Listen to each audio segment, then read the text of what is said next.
Hello all of you.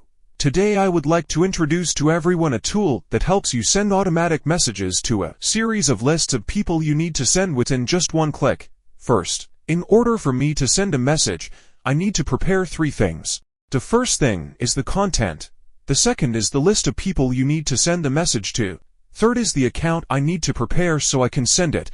Once you have prepared these three things, I use marketing software. First, in the content section, I will select the content that I have available here. For example, I can select multiple contents. Let me choose for contents here. After saving it, it still saves for contents. Or if suppose everyone also wants to add or remove content, then I go to edit this content. Here is all the content I have. Add this new content, add content image attachment. OK. You can attach any images you need. I attach it here, then click save. Then it will also have content like this.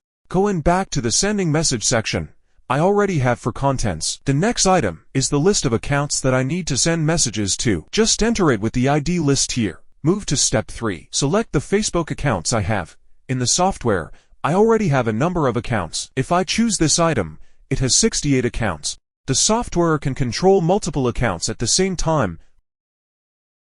For example, here I am controlling these 1459 accounts. It's not just 68 accounts. After I have prepared all three contents, then I just press start to let it work and everyone can see the results.